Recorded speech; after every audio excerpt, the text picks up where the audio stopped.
بيكم، ويا رب كده تكونوا كلكم بخير ومكملين كلامنا مع بعض في السلسلة بتاعتنا.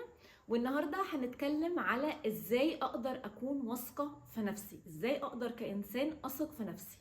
طيب قبل ما ندخل في الموضوع، في مقدمة كده لازم تاخدنا على النقطة الاولى اللي هي ازاي ابتدي اثق في نفسي. الناس اللي متابعيني او اول مرة بيسمعوني، احنا اتكلمنا قبل كده في مبدأ اصدار الاحكام. تعالوا نقول بسرعة كده حتة مهمة جدا هتفرق معانا في الثقة في النفس. تعالوا نتخيل ان انتي ماشية في الشارع ولقيتي راجل قاعد بيضرب مراته. ايه الحكم اللي هتصدريه عليه؟ هتصدري حكم معين. ولكن لو حد جه قالك انتي عارفة هو بيضرب مراته ليه؟ بيضربها لان هي كانت فاتحاه ومنزلاه من البيت، عمالة بتسمعه الفاظ وكلام وحاجات فظيعة، فمسكها قعد يعجنها ضرب. في الحالة دي حكمك عليها وعليه هيبقى عامل ازاي؟ طب لو جت من شوية حد قالتلك انت عارفة بقى هي كانت نازلة من البيت عمالة بتقوله الألفاظ دي ليه وبتزعقله قدام الناس ليه؟ دي قفشته بيخونها على سريرها. هنا حكمك عليه وعليها هيبقى عامل ازاي؟ طب لو واحدة تانية جت قالتلك عارفة هو خانها ليه؟ خانها علشان هي كانت على طول، ده انا جارتهم من يوم ما اتجوزتهم وهي عماله كل يوم تعايره وتكسر فيه وتهينه قدام عياله وتقول له انت عمر ما واحده هتبص لك، فهو حب بقى يكسرها ويخونها بقى ويوريها انه حكمك هنا على الاتنين هيبقى عامل ازاي. اللي عايزه اقوله انه حكمنا بيكون مبني على المعلومات اللي عندنا، فبالتالي في كل مرة كان بيدخلك معلومات مختلفة حكمك كان بيتغير أو مشاعرك كانت بتتغير.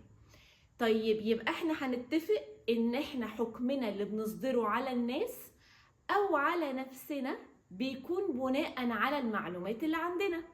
طيب وده اللي الملائكة عملته لما ربنا قال للملائكة إني جاعل في الأرض خليفة. الملائكة عندها معلومات عن الإنسان، فقالت له إيه؟ أتجعل فيها من يفسد فيها ويسفك الدماء ونحن نسبح بحمدك ونقدس لك. هي دي نظرة الملائكة لينا، دي المعلومات اللي عندهم، فهم شايفيننا كده. ربنا بقى اللي خلقنا والعالم بينا واللي عنده المعلومات كاملة قال علينا ايه؟ قال اني اعلم ما لا تعلمون. يعني ايه؟ يعني ربنا عارف هو خالق ايه، ربنا عارف هو صانع ايه، فبالتالي ربنا واثق في الانسان اللي اداله المهمة دي انه ينزل على الارض بناء على ان هو العليم، هو الخبير. يبقى اللي انا عايزة اقوله المقدمة دي كلها يا جماعة، اول نقطة علشان نبني ثقتنا في نفسنا هي ان احنا الاول نبني ثقتنا في اللي خلقنا، ان احنا اصلا كانسان، مش بقى كنرمين كاحمد كمحمد كساره كمنى.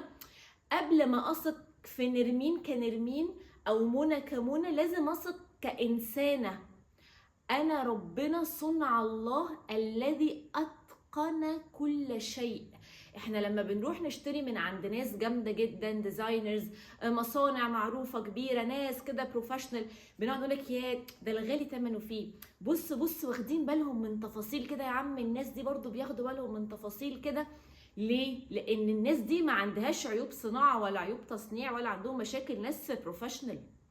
ما بالك ولله المثل الاعلى، ولله المثل الاعلى. عارف يعني انت اللي ربنا خلقك؟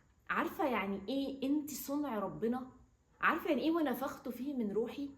يعني لازم تثقي ان انت كائن جامد جدا، انت عندك قدره رهيبه تتعلمي اي حاجه، عندك قدره رهيبه توصلي لاي حاجه. you have no limit، ما عندكيش حدود. وده مش كلام تحفيزي ولا كلام يلا في لحظه بقى كده بنقول كلام انت ما عندكش حدود، لا ده كلام حقيقي. طب تعالوا ناخد مثال. هو اي بطل رياضه اول ما بدأ اللعبه بتاعته كان بيعرف يعمل اللي هو دلوقتي بيعمله، ولا كان بيتدرب كل شويه ان هو يعدي الليميتس بتاعته؟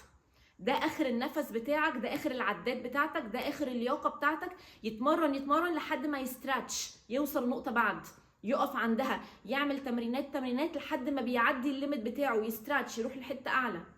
الناس اللي في الفرق اللي هي فرق الانقاذ، الصاعقه، السيل، هل الناس دي كانت في يوم من الايام هي دي مهاراتها، هي دي امكانياتها؟ ولا هم قعدوا يمروا بتدريبات قاسيه كتير، كل تدريب بيخليك تعدي الليمت ده، بعدها تخش على ليفل تدريب اعلى يخليك تعدي الليمت اللي بعده، بعد كده تخش على تدريب اعلى يخليك تعدي. you have no limit. احنا اللي بنحط لنفسنا ليميتس، انا قدراتي محدوده، انا ما اعرفش اعمل كذا، انا اصل امكانياتي، بصي يا رحم الله امرئ عارف قدر نفسه. احنا بصي ليه دايما بنقول رحم الله امرئ عارف قدر نفسه؟ ليه مش بنقول رحم الله امرئ عارف قدر نفسه؟ عرفت ان انا صنع الله الذي اتقن كل شيء، ليه متقلل بنفسك وبين قدراتك؟ يبقى اول حاجه ثقي ان ربنا لما نزلك ونزلك خلقك بطريقه انت قادر تتعلم اي شيء، توصل لاي شيء، تحقق اي شيء. لازم تبني الثقه دي، رقم واحد جايه من المصدر من عند ربنا. طيب نروح للنقطه اللي بعدها، ايه الحاجه التانيه اللي احنا محتاجينها علشان نبني الثقه دي؟ هي الثقة أصلا بتيجي منين يا جماعة؟ بتيجي من إن أنا أعمل شيء كتير فأكون متمكنة منه، فبيكون عندي ثقة في نفسي فيه، إني بعرف أعمله، إني متمكنة منه. يبقى هل أنا أجي أقول أنا مش واثقة في نفسي إني أتكلم قدام الناس، ولا أقول أنا محتاجة أكتسب شجاعة إني أتكلم قدام الناس؟ يعني القصة الأولى قبل ما نوصل للثقة، المشكلة في الشجاعة مش في الثقة. مش هننط على الثقة، في محطة قبلها ألا وهي الشجاعة.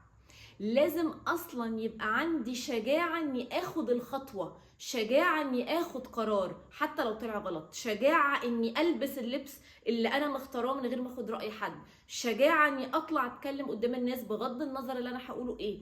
في محطة محتاجة يبقى عندي شجاعة مش ثقة، مش هننط على الثقة على طول. فيبقى الحتة دي انت محتاجة وانت محتاج ان انا ابقى عندي كده التحكم، ان رغم خوفي الا ان انا اروح اعمل. الشخص الشجاع ده مش شخص ما بيخافش، بالعكس هو اتغلب على خوفه واخد خطوة فبقى شجاع.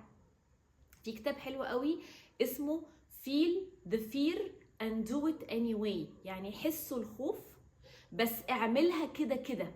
تاني كتاب لونه احمر كده اسمه Feel the Fear and do it anyway. الكتاب ده رائع جدا، بيوريك وبيوريني بيورينا كلنا انه من الاخر كلنا خايفين. اوعي تفتكري ان انت الوحيده اللي بتخافي ولا انت الوحيد اللي خايف، كلنا بنخاف.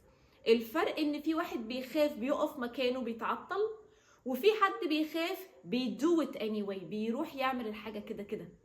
هو ده اللي احنا محتاجينه كتاني خطوة علشان نكتسب الثقة، ان احنا نخاف بس ندو ات anyway، نروح نعمل الحاجة دي. فلما اطلع اتكلم قدام الناس مرة، التانية، التالتة، هنا هبتدي اكتسب ثقة في نفسي. ايه ده؟ طب ما انا I can handle it اهو، ما انا عارفة اتعامل اهو، طب ما انا اتعودت اهو، طب ما الناس بتسمعني اهو، ابتدي اكتسب ثقة في نفسي.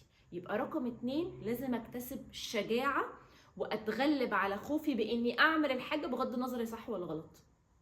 طيب ايه حاجه ثالثه؟ محتاجه اكون محدده مع نفسي، ما اقولش انا مش واثقه في نفسي على المطلق. ايوه انا مش واثقه في نفسي في ايه؟ في اي جزئيه. مش واثقه في نفسي في اتخاذ القرارات، مش واثقه في نفسي في لبسي في شكلي، مش واثقه في نفسي اللي انا بقوله صح ولا غلط، مش واثقه في نفسي ان الحاجه اللي انا بعملها هي دي اللي انا عايزاها ولا لا.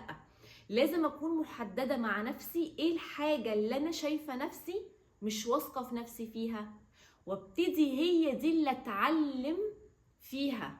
اقرا كيف تتخذ قرار، ايه هي الحاجات اللي احنا بنبني عليها قراراتنا. لازم اكون عارفه ايه عن نفسي عشان اخد قرار قدام الناس، اروح اخد محاضرات public speaking، ايه هي المهارات الشخص اللي بيتكلم قدام الناس، ايه هي لغه الجسد.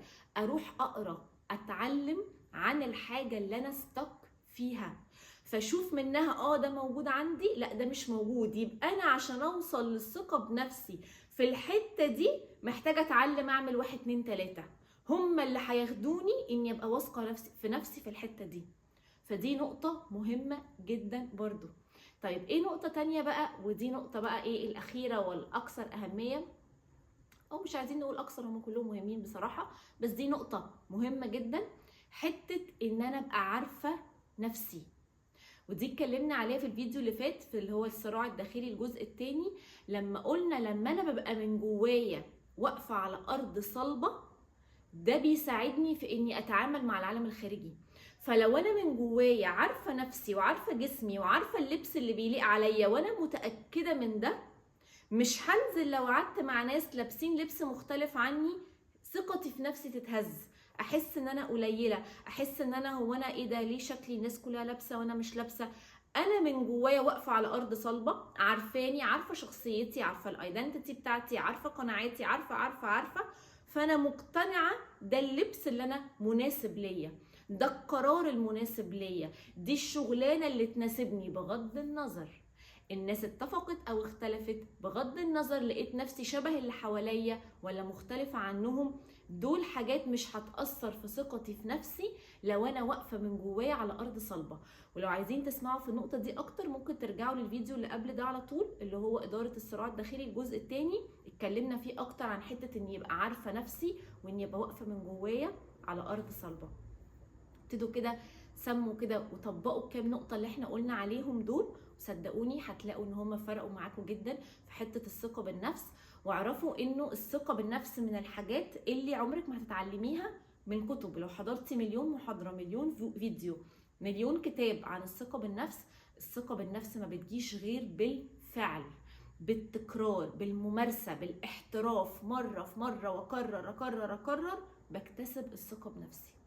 فاذا مهم جدا اني بعد ما اخلص الفيديو لازم اخد اكشن، لازم اترجم كل حاجه لافعال. لكن الثقه مش هتجيلك وانت قاعده على الكنبه، وانت قاعده لا انا هبقى واثقه، لا انا تمام. لازم اخد اكشن فالثقه تيجي، لكن هي مش هتيجي من غير فعل. فدي حاجه مهمه جدا. واعرفي ان انت مش مختاره الاختيار السهل. الناس اللي بتستسلم للخوف وعدم المحاوله، انتوا مختارين اختيار صعب، لان طول ما انتوا قاعدين في خوف جواكوا، في قلق، في زعل، في احساس بالاحباط، في اعتماد على الغير، في ان انا عايزه اعيش على تنفس صناعي، في ان انا لازم ببقى ماشيه بقى لازقه في حد عشان هو اللي بيديني دايما القرارات والاختيارات وكل ده. ده مش اختيار سهل ابدا، ده اختيار صعب جدا.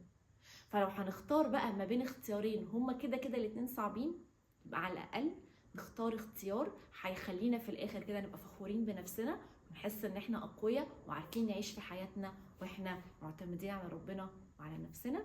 بشكركم جدا، هشوفكم في فيديو تاني ان شاء الله.